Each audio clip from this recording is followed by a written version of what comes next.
Well, welcome everybody. Nice to see you all. We might have a few more people joining as we go, but we'll get going, and then they can kind of join when they're able to. So my name is Vicky Flamooka, and I manage the Growth Hub here at SEMLEP, and it's very nice to see you all this morning. I'm sorry that we can't be together in person. I'm sure if we were, we would provide you some nice mince pies and tea and coffee to go with this webinar. This is probably our last webinar of the year. Yeah, nice to be with you for our sort of last webinar of 2020. So just to give you a bit of background about the Growth Hub for those who aren't familiar with it. So the Growth Hub, the SEMLEP Growth Hub supports businesses across the region. So our remit's all around supporting businesses. And we support businesses across Bedfordshire, Northamptonshire and Milton Keynes. So great to have you with us this morning. And our support covers a number of aspects, but we have a team of dedicated business advisors. We run a programme for high growth and scale up businesses and various initiatives to support business, including grant schemes. And one of the recent focuses clearly has been on supporting businesses through the COVID pandemic. And as we get closer to the 31st of December, also about preparing for EU exit. And it's fair to say that building resilience has been a big theme for the Growth Hub this year. And this has included, a number of things, but really sort of helping businesses to sort of survive the pandemic and build their resilience as they look ahead to the year, to 2021. And one of the things we have done is we've developed a toolkit with Grant Thornton, which our team of business advisors are trained to use. And what we can do through that is offer local businesses one-to-one sessions to take a deep dive really into the key aspects of resilience. So whether that's looking at financial resilience, resilience on the people and staffing side of things, supply chain resilience, as well as sort of looking at, resilience in relation to regulation, the legal aspects and data aspects of running a business. And really the aim of that is to help to ensure that our businesses have done as much as they possibly can do to be as resilient as possible with all the uncertainty that we're currently navigating in terms of COVID and then Brexit as well. And these are funded free sessions and they are available to book through our website. So anybody is very welcome to book one of those sessions. So what's the purpose of today? So building on that theme of resilience, and as we come to the end of 2020, which we can all agree has been an unexpected and very challenging year, we know that there are still significant challenges that potentially lie ahead, although there is some light at the end of the tunnel as the vaccine starts to be rolled out this week.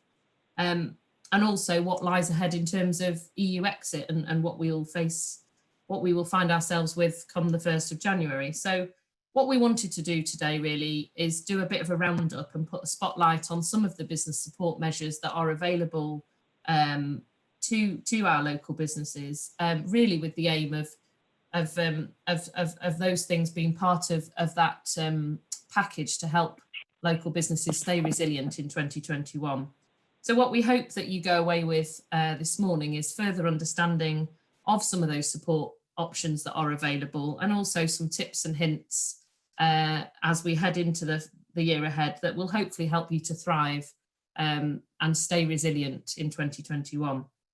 So in terms of the format, it's a short session, informal, so do feel free to put questions in the chat and share thoughts. But we are joined this morning by an excellent panel of people from our local partnership organisations. So we've got Lewis from the British Business Bank, we've got Kevin Langley from one of our local authorities, Northampton Borough Council, and we're also joined by Emily Bayfield from the Department of Work and Pensions. So thank you first of all to the panel for joining us this morning on this session, and we look forward to what you've got to say. But what we're basically going to do is provide an overview of some of those key support measures which will hopefully help you to build resilience in 2021. And to sort of start off, I'm just going to highlight a couple of things from our Growth Hub support and then sort of hand over to some of the panel to sort of highlight some other sort of financial and other types of support that will hopefully be really helpful for you to hear about. So just from the Growth Hub side, the first thing to sort of highlight is we are now only 21 days away from EU exit.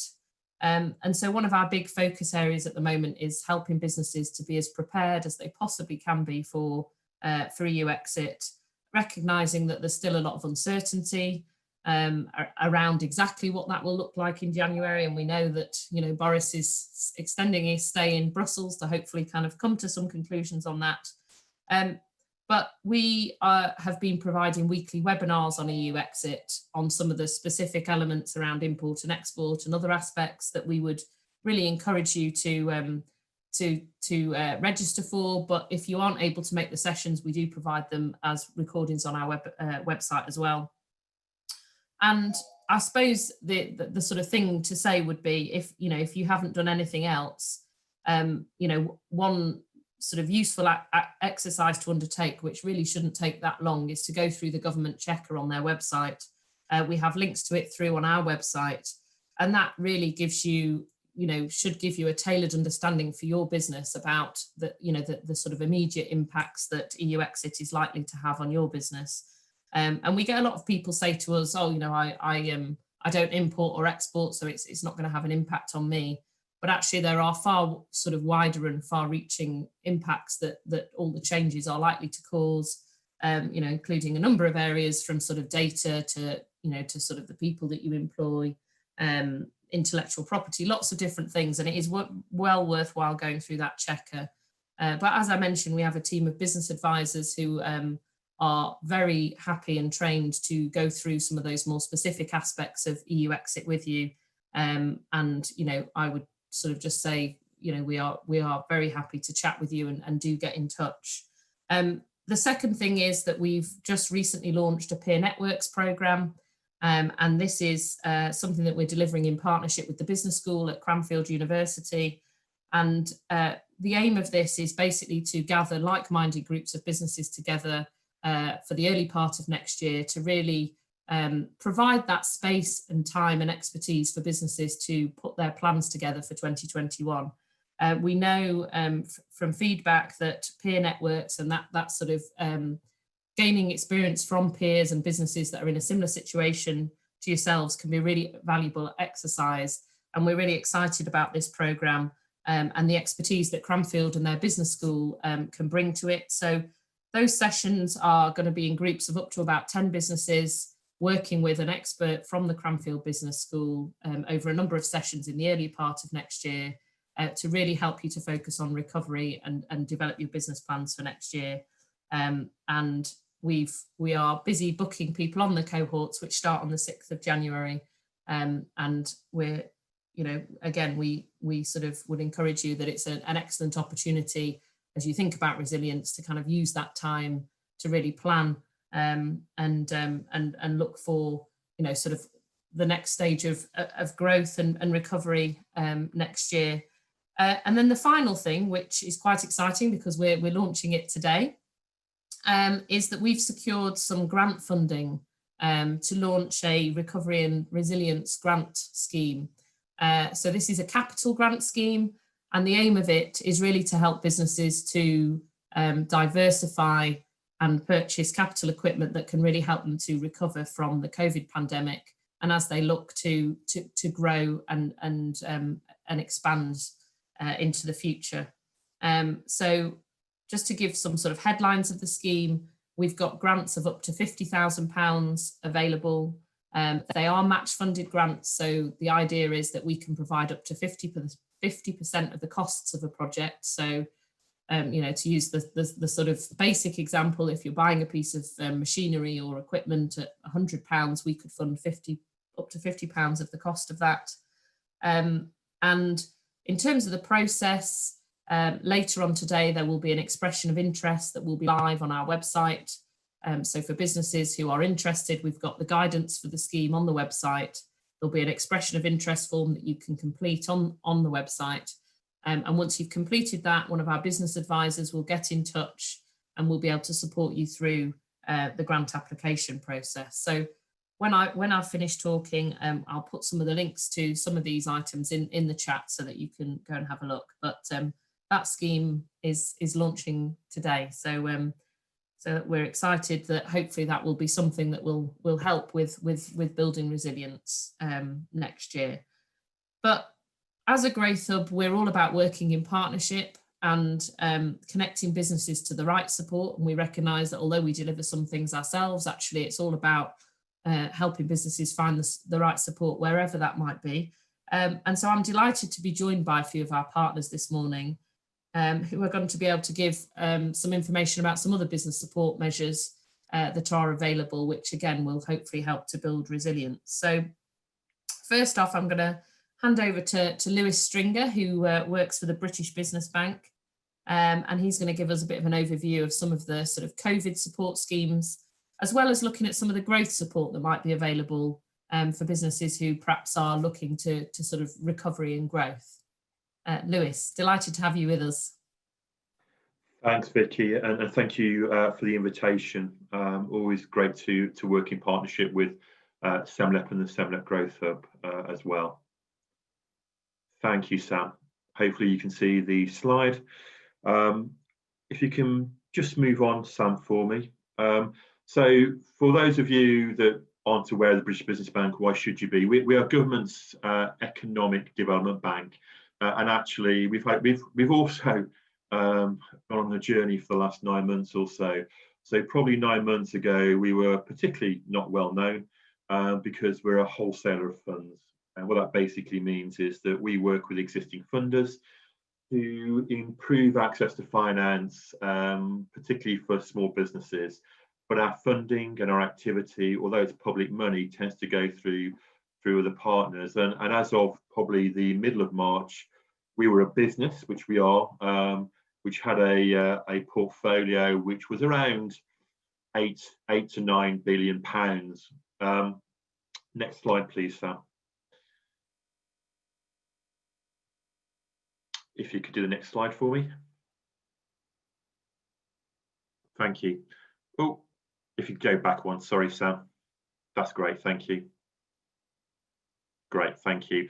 So this first slide is really a little bit about our journey over the last 9 months, because we were instructed towards the middle of March, end of March, to work with government and funders to make it easier for businesses to access finance, appreciating that almost overnight businesses were experiencing severe cash flow issues, and banks also were having to react to COVID-19 and the additional risks that created. So our journey started with a scheme called CBILS, or what's known now as CBILS, the Coronavirus Business Interruption Loan Scheme. And that scheme, along with the Bounce Back and the larger CLBILS scheme, is really a guarantee scheme. What that basically means is that we, on behalf of government, guarantee lending made by lenders to businesses. So our guarantees with lenders. And what it's effectively done over the last 9 months is enabled the banking sector and alternative lenders to continue to lend to businesses, largely to support their cash flow as revenues have significantly reduced, if not completely dried up overnight. So those 3 schemes that have largely been responsible for keeping money flowing and supporting businesses in the marketplace over the last 9 months. Let's very quickly go through them. Probably the one that's had the biggest impact, because it's been very targeted at providing funding in a very short period of time to small and micro-sized businesses, and that's the Bounce Back loan scheme. So that guarantee enables lenders to provide loans from £2,000 up to £50,000 to businesses on a loan basis, repayments up to 6 years, although we can potentially extend that to 10 years in some circumstances.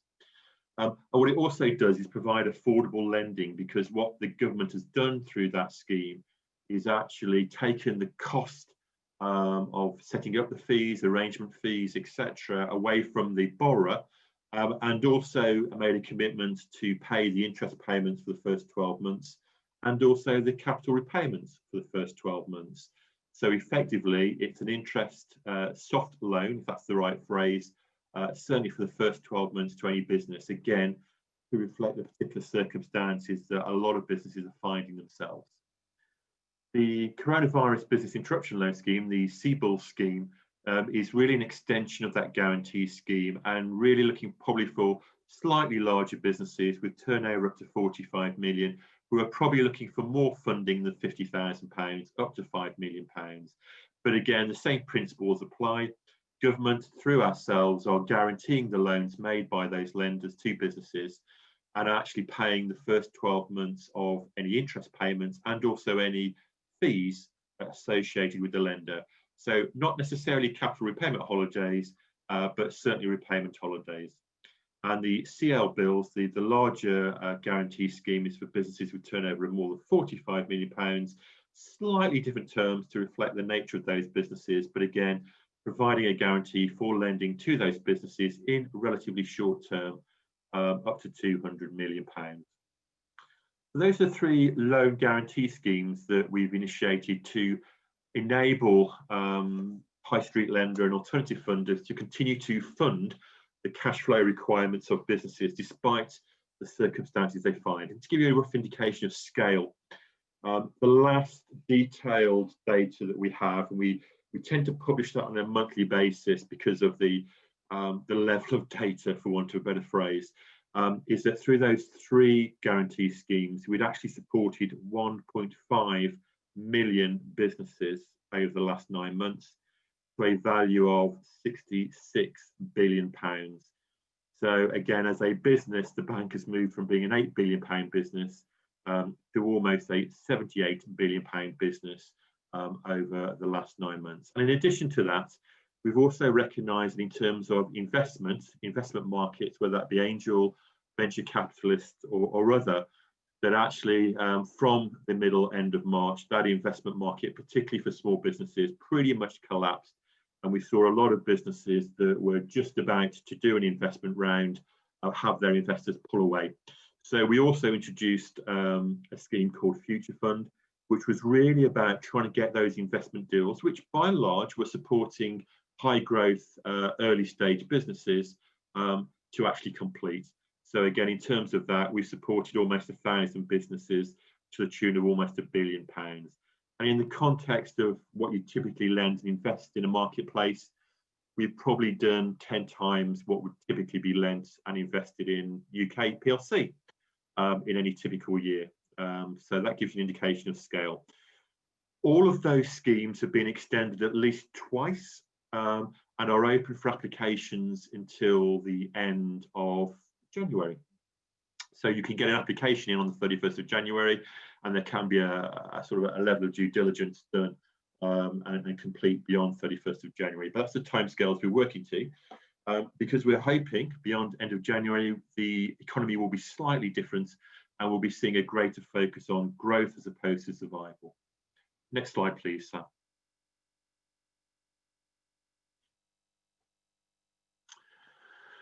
So Vicky's quite right that actually our day job up until the middle of end of March was really around supporting growth businesses, and I think we're all hoping that we revert back to that sooner rather than later in 2021.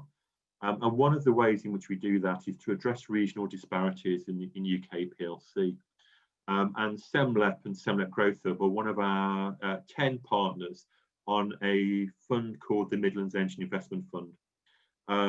And that slide gives you a little bit of detail in terms of what it is, but effectively what it is, it's a local fund to support growth businesses, although interestingly, all of our fund managers, the debt fund managers, are accredited, so they can do BBLs and CBLs, because obviously from a financial position, it's a more beneficial scheme to SMEs.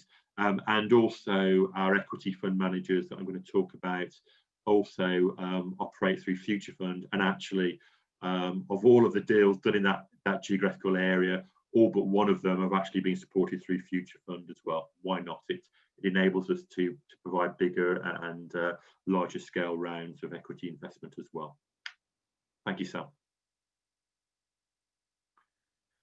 So what is the fund? The fund is made up of 4 pockets of money effectively, and each of those pockets of money have been identified as important to that regional economy to support those growth propositions. The first one is a small business loan, and as you'd expect, it's for those really early stage businesses, typically startup, typically in the first 2 years of trading, but not necessarily, that have struggled to get commercial debt outside of their lenders or high streets. So we have a loan fund that provides relatively small amounts of money to relatively small businesses that wouldn't otherwise get supported by commercial lenders. And then we also have a debt fund which provides slightly larger sums from 100,000 to 1.5 million. But again, typically to support those businesses that either haven't been able to secure loan funding through normal commercial lenders, or actually want to go that step further and really grow. And pre-COVID, a lot of those high street lenders weren't really supporting growth propositions. They were really interested in asset propositions, providing lending against secured assets. So again, all about growth, but again, we can do that B-balls and C-balls lens to support businesses in the short term. And then we've got two equity funds. That's the proof of concept and the equity finance fund. And really, through most of that region, most of the SEMLEP region, they provide something that's not readily available, early stage equity finance for those propositions that are looking for that growth deal effectively. And again, those funds, they do tend to intermingle a little bit, but they can provide equity finance up to £2 million. And for those of you who'll be aware that that funding up to £2 million is often called the equity gap, the valley of death, for want of a better phrase, when businesses will often struggle to even get risk capital because of their relative risk profile. Next slide, please, Sam. So to give you an indication of what we've done in the SEMLEP area, the fund across that big dark blue area across the Midlands has supported almost, well, actually now to update you, almost 350 businesses and 450 investments. And we're just about to go over the £100 million mark, which is going to be a great milestone for us. And actually, I'm delighted to say, and this comes as no surprise to me, and I'm sure not Vicky either, is that the SEMLEP area has received more than its fair share and actually achieved some minimum targets that we set it when we first set up the fund. We have lots more money. The fund is £268 million and more, actually. So actually, it's a pot of money that's readily available for businesses across the SEMLEP area that either are looking to maintain their position, but probably more importantly to grow going forward. So that gives you a flavour of some of the investments and numbers that we've done in the SEMLEP area over the last 2 years. Next slide, please, Sam. So that concludes my presentation in terms of the lending and equity investment support that's available to businesses in the SEMLEP area. Those are my details, although I continue to recommend you go through the SEMLEP Growth Hub. Vicky's asked each of the presenters to sort of give a view prior to the Q&A in terms of what their perception of the marketplace is. I think it would be fair to say, although we are very much continue to do large numbers through our various COVID initiatives, we're probably doing about £2 billion per month still. It's certainly slackened off. And what we're seeing is a slight pause and taking a breath of the SME community.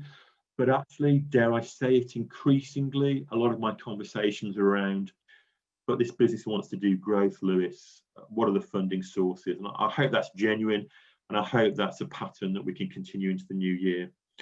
Some of the things that have been evident, particularly in the first half of the year, has been the growing importance for businesses to be aware of their finance options and to talk to people and to take advice. A lot of our teething problems, dare I say it, in the first couple of months of the initiatives were really probably a reflection of businesses not knowing what their options were, and dare I say it, not being finance ready, having business plans in place, knowing how to financially manage their businesses. And we've seen improvement probably through necessity over the last 6 to 9 months. And again, the message for me is to continue to take advice and guidance. The SEMLEP Growth Hub have done a spectacular job over the last 9 months, but also so has the wider professional services community, who have really stepped up and offered support and guidance to their clients and also to non-clients as well through various activities. It's always good to take advice and guidance, and if nothing else, over the last 6 to 9 months, I think we've all learned that the importance of advice and guidance and having people there that you can learn from, trust, and take that advice and guidance from. So I'm going to shut up there, Vicky, and probably leave it to the presenters and then the Q&A at the end. Brilliant, thank you, Lewis. And yeah, I probably have got a couple of questions for you, but what we'll do is perhaps we'll go to the other panelists, and then I'll perhaps come back to the questions after. But thank you. It's a very comprehensive overview of what's available through the British Business Bank. So next up is Kevin Langley, who is from Northamptons Borough Council. And you know, as probably we're all aware, the local authorities have had significant sort of challenges to cope with, and lots of grants that they've given out, which has really helped to keep the economy going. Kevin's just going to provide an overview of some of the current grant initiatives that are available, and kind of how businesses can access them, who's eligible, and that type of thing. So Kevin, thank you. Thanks, Vicky, and thanks for giving us the opportunity to be here today.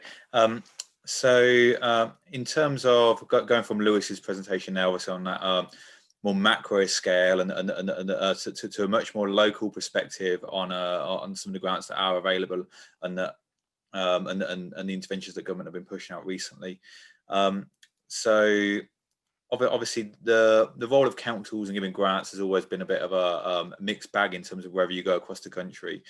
So I'll give the perspective of Northampton, and hopefully, given that the guidance around these local restriction grants and additional restriction grants, as they're called, will be similar across all the areas. Now, local restriction grants are very regulated, if you will, so I'm sure that will follow the similar pattern into the areas if you're not Northampton-based businesses. And the additional restriction grants, however, are more discretionary in nature, so we'll come on to that when we discuss them. So back in summer of this year, when the first lockdown happened, the government first started trying to push more money through local councils and local authorities to try and help disseminate that to businesses to help with the effects of the lockdown and COVID. So back then we first received Northampton Borough Council £37 million of direct support for businesses.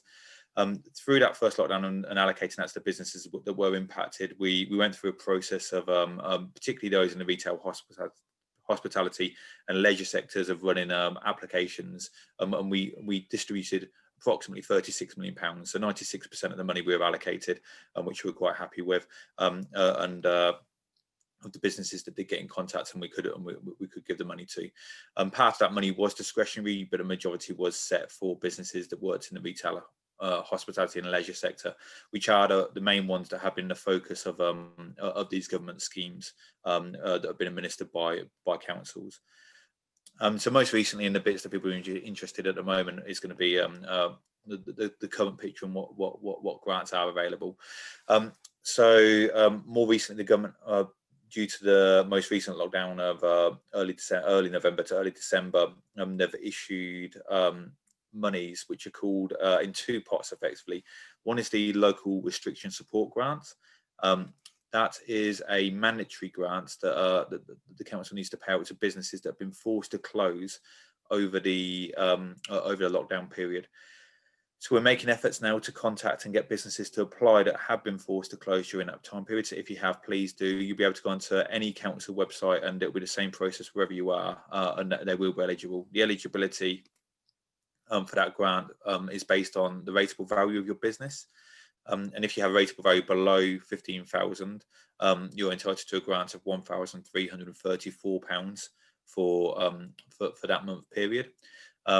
If the rateable value is between 15 and 51,000 pounds, there's a grant available of £2,000. And then if you have a rateable value of over 51,000 pounds in the retail, hospitality, leisure sector, well, if you've been forced to close, so you would be, is £3,000. What we're actually finding there is that since we've been issuing that, pushing these out this times and trying to get businesses to apply for these grants, actually there's been a lot lower take up than they have previously. And so, as we, as I mentioned, we got 96% of the grants out previously on the previous lockdown. We're only running up after a month of having the ability to apply. We've only had around 10-11% of applications received from businesses. So I would encourage you, if you've got any business contacts, further business contacts, or you yourself were forced to close, that do make your applications, because the money does need to be paid out. So the second element is so Northampton on there received a total pot of circa £2.93 million, and that's the scale of what we have to give out. For the additional restrictions grant scheme, that's actually a discretionary scheme effectively. So for those businesses that don't pay business rates, for businesses that have been severely impacted from the lockdown but haven't been forced to close, then it's around giving councils the flexibility to establish a process and mechanism to assess hardship and assess if businesses have been affected, to then make grant payments. These grant payments will vary depending on what local authority you're in. So within Northampton, we've tried to replicate as much as we can do the levels we use in the local LRSG grant, local restriction support grant. So they do mirror much of the £1,300, £2,000 and £3,000 depending on business size. But that could vary depending on the business area. What I would say is generally, if you've had if your business, we're using the measure of 30% fall in revenue over the period as a level of what we attribute hardship. But I know some areas are looking at 25% and some are looking at 50%. So you'd need to look at what was on your specific local council's website before making that application. As well as then the direct grants, the additional restriction grant has although it's called a grant, it was a grant to the council. We have the ability to also run business support from there as well. And it will primarily be used for the delivery of these discretionary elements and for non-business rate paying and severely impacted. We'll also be looking at working with some of the business representative groups, such as the Chamber, FSB, SEMLEP and Growth Hub and others to identify other areas where we could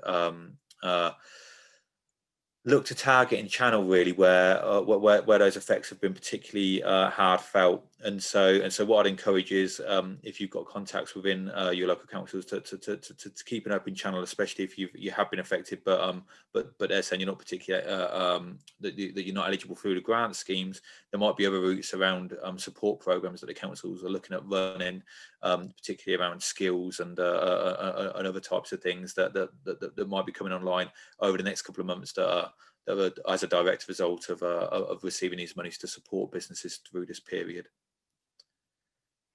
Yes, that's probably everything. Thanks, Vicky. Brilliant, thank you, Kevin. And interesting to hear that you haven't seen, the uptake that perhaps you thought you'd see with these grants. And I'm sure there's things we can do to help promote them, but perhaps we can kind of come on to that in the discussion. And just to say to everyone, if there are specific questions that you have that's been prompted from what's been discussed, do put them in the chat and we'll try and cover them in the Q&A. But before we get to that, I just wanted to introduce our final panelist, Emily from the Department of Work and Pensions. And we focused quite a bit on sort of the financial resilience aspects of discussion today, but actually, it's not all about the financial side of the business, and clearly people and the people that work in our companies and the sort of future of the skills agenda and things like that are an important part of building resilience for our business community. So Emily's just going to give us a short overview now of the Kickstart jobs scheme which was announced a couple of months ago, and just how that might be of benefit to our business community in terms of building resilience. And now I think Emily's joined us by phone, so we won't unfortunately be able to see her, but she has got a few slides, and hopefully Emily will be able to hear you over the phone. Thanks, Emily. Hi everyone, I'm here today to talk to you about the Kickstart programme. I'm Emily and I am the Kickstart District Account Manager for the Bedfordshire and Hertfordshire Job Centres. So the Kickstart scheme is a £2 billion fund that aims to create hundreds of thousands of high quality 6-month work placements for 16 to 24-year-olds on universal credit who are at risk of long-term unemployment, and it was launched in July as part of the Chancellor's Plan for Jobs. The funding available through this scheme will cover 100% of the age-appropriate national minimum wage for 25 hours a week for 6 months, the associated employer national insurance contributions, and also the employer minimum automatic enrolment contributions. And there will additionally be £1,500 of funding per vacancy to support the young Kickstarters in developing new skills and helping them move into sustained employment after they complete their 6-month funded placement. In terms of the benefits for employers, we think that hopefully it would give businesses extra hands on deck at what is obviously a difficult time. It also gives businesses a chance to help young people who are at risk of long-term unemployment by providing them with valuable work experience and employability support. And additionally, it allows the business to test out whether a particular young person is right for a long-term opportunity or apprenticeship with you at no cost to yourselves. I'm just now going to briefly talk you through the process of applying. In order to make a direct application to the Kickstart scheme, an employer must be offering at least 30 vacancies. And if this is the case, you can apply on the gov.uk website by filling out the form that is available there. However, employers who are not able to offer this many placements can still apply to the scheme by partnering with an approved gateway organisation such as a local authority, charity, chamber of commerce or trade body, which will collate bids of 30 or more vacancies and apply on your behalf. And once an application is made, it goes to the approval board who, based on the eligibility criteria, make a decision on whether to grant funding. So the eligibility criteria, in order to be approved as a Kickstart employer, an organisation must have been established and registered with Companies House for at least a year. Any Kickstart vacancies must be additional. They cannot replace existing or planned vacancies or recent redundancies. And there should be at least 3 members of existing staff for every Kickstart placement offered.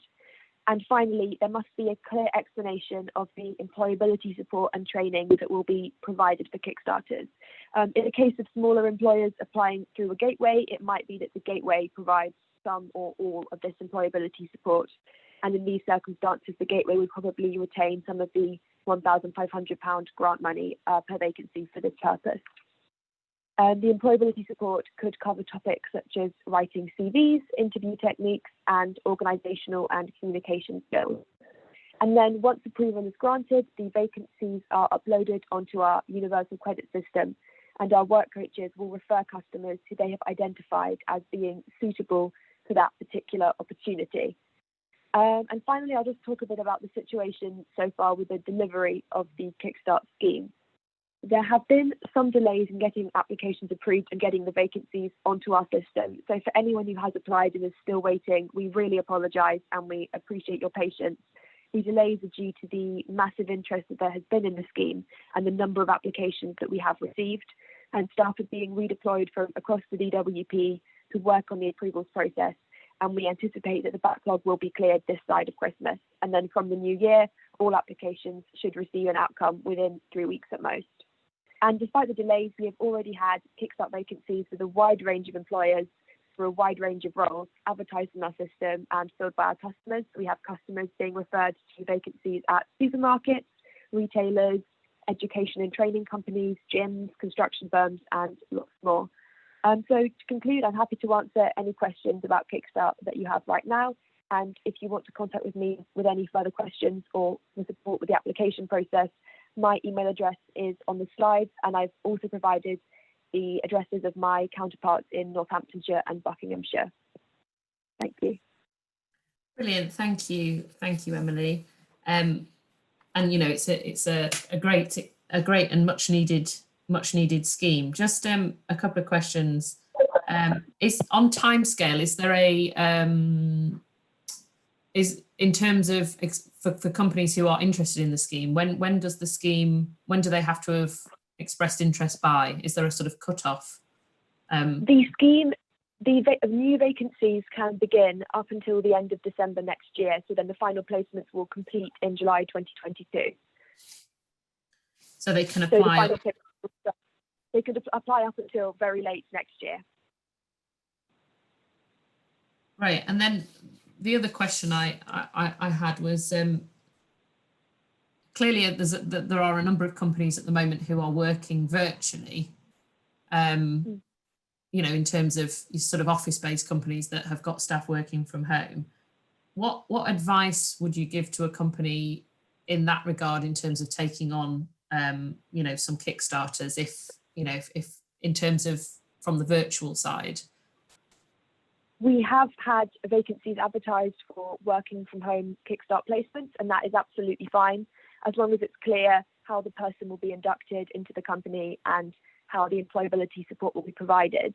Additionally, the £1,500 grant, that can be used to purchase any equipment that the young person might need for working from home. Brilliant. Thank you, Emily. And thank you for joining us this morning. So we've now got some time to kind of have a sort of Q&A session and sort of ask some questions to the panel. So if you want to put questions in the chat, or you can come off mute to ask the questions. We've had a question from Katie in the chat around whether there are multiple start dates for the Kickstart scheme.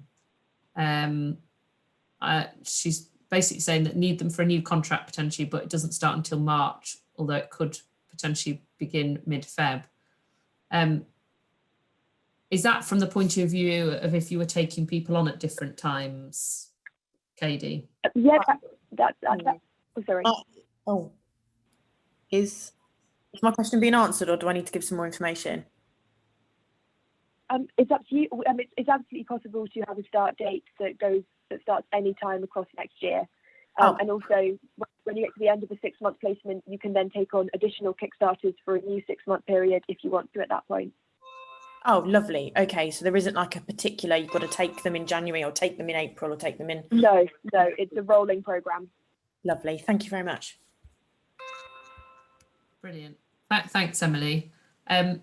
So yes, like I say, do put any questions in the chat, or you can use the sort of hand up function. But I think it's been useful this morning to kind of hear, that there are a range of support measures that are sort of still available. Lewis, you mentioned that the sort of COVID support loan schemes currently come to an end at the end of January. And, like I think you mentioned, the hope is that, we will be in a better place by then. I suppose sort of 2 questions. For those who perhaps haven't accessed the scheme so far, I mean, time is clearly, running out to access it. What would be your sort of, as businesses are perhaps thinking about next year and resilience, what would be your sort of thoughts or tips in terms of, with it coming to an end? Clearly it's they're unique schemes in many ways, aren't they? In terms of, they don't come around very often. But I mean, sort of linked to your point about investment ready, sort of finance readiness. Clearly the other aspect to that is that, after the sort of capital and interest repayment holidays, it is debt finance. So, there is a commitment to sort of pay it back. But, what would be your sort of thoughts or tips to people who are perhaps considering, should they take advantage of those schemes before they, before the schemes come to an end at the end of January? Yeah, sure, Vicky. I'll be brief because I'm noticing quite a few questions around Kickstart, so I'm conscious of time. So a couple of things there. BBLS, the Bounce Back Loan Scheme, has been set up to make it relatively easy to access loan funding, and the numbers confirm that to be the case going forwards. However, even then, it's been relatively surprising to the lenders, and most of them are high street, about the lack of preparedness of those businesses in terms of having some basic, very basic financial information.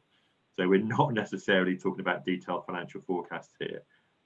So if you are not, and there's obvious reasons for this, if you're not completely clear about your finances of the business, do that. And actually, you should probably be doing that anyway, to be brutally honest, shouldn't you? The schemes are pretty much quickly open. BBLS, it does vary, and I've heard some horror stories, and I'll be brutally honest about that. But actually, in terms of BBLS, if you have got yourself prepared in advance, it's a 24, 48-hour process if you've got yourself in order. Okay. CBLS is a little bit more complex. So CBLS is more akin to a, dare I say, it's a normal lending process.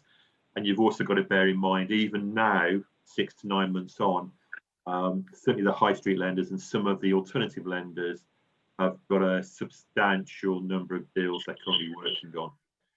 I guess my one big issue, which has been an ongoing issue, Vicky, is if you're not with an accredited lender for those schemes, and all that information is on our website, which I'm hoping potentially you could probably send out that link to people outside of the webinar, then actually it's going to take more time. And actually, in reality, most of our accredited lenders are no longer doing new to bank business accounts. Okay. So if you're not with one of those accredited lenders for the scheme, it's going to take you much longer. Okay, so you are almost hitting that end of January deadline. It's been well trailed in the press, the business press over the last couple of weekends. We are working on CBILS 2. And we are desperately hoping that CBILS 2 will be more around growth and survival. And we've not really focused on the B word, but we're hoping it's going to be really focused on growth as a result of new markets, export potential, innovation, technology, all those growth aspects of business. And again, we are hoping, if it's required, to be launching that early in the new year. But it will very much depend on how the economy bounces back, how the deployment of vaccines happen, and dare I say it, the B word. And I'll probably shut up now. Brilliant, thanks, Lewis. So yeah, so we'll keep an eye out for sort of what will come next in terms of these schemes early next year. We'll perhaps turn back to the couple of questions in the chat. Emily, I'm aware that you can't see them, but one of the questions is around what are the requirements of participants in Kickstart? Is it, so it says in brackets 6 months unemployed. So I think this perhaps relates to, you mentioned 16 to 24-year-olds on universal credit at risk of long-term unemployment. Do you want to just elaborate a bit on that? They don't have to have been unemployed for 6 months. I think that requirement was floated at the start, but it's been dropped now. The only requirement is that they're in that age group and that they're claiming universal credit. Right, okay, brilliant, thank you. And in terms of the selection process for Kickstart, is there any more detail that you can share around that? In terms of the approval process, getting vacancies approved? I think so, Richard. That was your question, I think. I assume you mean for the businesses, or do you mean for the selection of participants? Oh, I think you're on mute, Richard. Yeah, sorry. Yeah, it's for the selection process of the participants, actually. Okay. Okay, so once the vacancy is uploaded onto the universal credit system, our work coaches can log on every morning, see the Kickstart vacancies available within their postcode, and they can look at the job description and start thinking about which of the customers on their caseload would be suitable for that opportunity. And because our young customers, they have a fortnightly conversation with their work coach, so the work coach gets to know them quite well and they know what they're interested in. As the employer, you can set the maximum number of referrals per vacancy that you want. So say if you have one vacancy, you could set it at 10 or 20 max referrals. And then it's up to the employer to read through the CVs, application forms and interview and decide which of the customers you want to employ. If for some reason none of the customers that you interview are suitable, we can then reopen referrals so that you can get a new batch of customers referred through to you. Okay, thank you. Thanks, Emily. Does that answer your question, Richard? Yeah, I think so. Of course, what we want to see is how that's going to work in practice, and how we set that level in terms of inquiries and what have you. But yeah, that's fine. Yeah, thank you. Brilliant. And Katie, you're asking about the East Northampton grants. I've put a link in the chat to their pages relating to their grants. I think the one thing just to note is that some of the local authorities with the discretionary grants, the additional restriction grants, are running them in rounds where they're kind of opening and closing rounds. And I have a feeling that the East Northampton ones have got a closing date of the 12th for one of their rounds. So it might be worth having a look at that, before the 12th. ASAP, thank you. So and what we can do is we've got links to all the local authorities. We can share those with you after the event so that you can check for your local authority. But Kevin, I had a question for you, just really sort of related to the sort of low uptake, but also just sort of on the, you know, the kind of how businesses best prepare, particularly for those, you know, if they're applying for the discretionary grants. You know, you've clearly sort of seen and assessed, you know, a fair number of grant applications over the past few months. I suppose the first part of the question is related to the 30% fall in revenue. Are you measuring that kind of over the whole period, as in do they need to basically sort of demonstrate that between April and now, or like how, you know, how does that work in terms of how you measure, how are you measuring that fall in revenue? That's like for like against the same month last year. So Okay. so we'd take the November month of trading and then assess that. And so there's a different measures that different councils are applying, but that's the most common in terms of some demonstration of turnover and that reduction. But we would also, I know Northampton would also take into account if there's been, you know, staff that have been furloughed during that period, or even redundancies and things like that, that can demonstrate, you know, that impact. That then we'd absolutely consider under. I know we'd be sympathetic to, you know, as long as there was something that could demonstrate it, and there was some form of evidence to show that hardship, then there would be flexibility around that. So it's the main one at the moment though is the November to last. Is you're looking specifically at that month, the lockdown month, if you like. Exactly. Yeah, that's correct. Yeah. Yeah. Okay. No, that's helpful to know. And then in terms of, you know, for businesses, in terms of the application process, is it lengthy? Like, what would be any sort of tips in terms of sort of the key things to focus on for businesses if they're looking to apply? Generally we come to these things, have your information to hand is always handy, isn't it, in terms of trading information and having documents that you can submit. It's relatively simple. We're using an online portal that can easily be accessed through by the council website. It's relatively simple to go through and use. It's just those forms of information, and as you get to and various proofs as you work through that will just need to be submitted in terms of you know, bank statements and other bits of key information, company's house and things like that you'll need to submit as part of that. But it's it's a relatively simple process, really. Brilliant, thank you, Kevin. So we've just got a couple of minutes left. Has anybody got any other questions that they would like to ask to the panel? And I think perhaps what we'll try and do is also just put the sort of key links to the things that we've spoken about in the chat.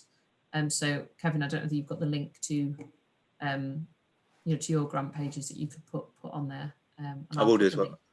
Vicky as well, just I saw there's a question in the chat as well that relates to East Northampton as well. So what one point I will also mention is that because these the additional restrictions grants that have been managed by each council are being done differently. Some are choosing to do windows of payments, so they'll have one round of payment come out and then they'll do a separate round of payments come out. We're going to do one, just leave it open as long as the local restrictions grants are open, which will mean it'll probably be open at least until the end of January. Whereas other councils, I think East Northamptons, which the question directly relates to, they are running these grant schemes, and you will be able to find information on their website. I think they are one of the ones that have had one of their windows close already, and I think it closed on the last Friday. I'd be surprised if they didn't have further rounds because of the lower uptake. The money needs to be issued and given out, and so if it has closed, I'd just make direct contacts there with the links to the council, and they'll be able to help you. Brilliant. That's helpful to know, Kevin, for those. Thank you so much, Kevin. Thank you. Brilliant. Sorry, just quickly say as well, the officer there is James Tennant as well, if you were to call it, who will be able to help you with it as well, just as a direct point of contact at East Northampton. And I know he'll be keen to speak to you if that has closed and see how they can support. Thank you very much. Do you have his email address or anything like that? You I do. I'll put it. I'll send it to you. Send it directly. How should this work? I'll send it to Vicky. We okay to send? Have you got the email address for the attendees? You can send over. Thank you. We will make sure you get, and he'll be very happy. He's very obliging and very supportive, so he'll be very happy to help you. Lovely. Thank you. So we'll make sure you get his email address.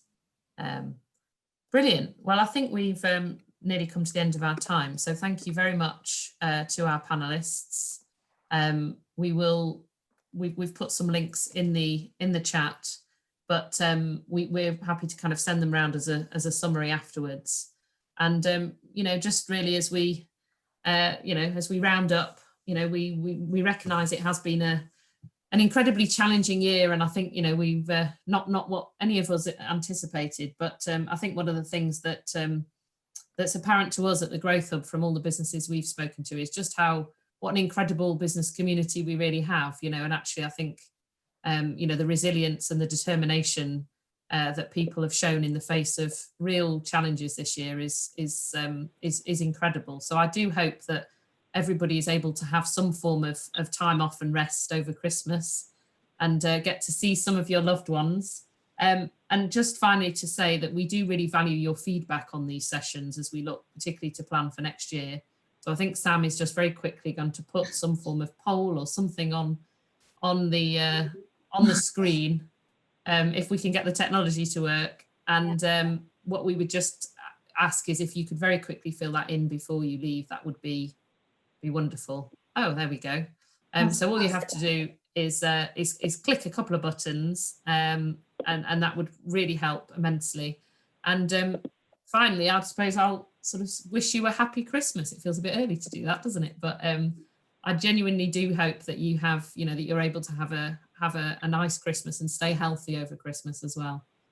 But thank you for being with us this morning.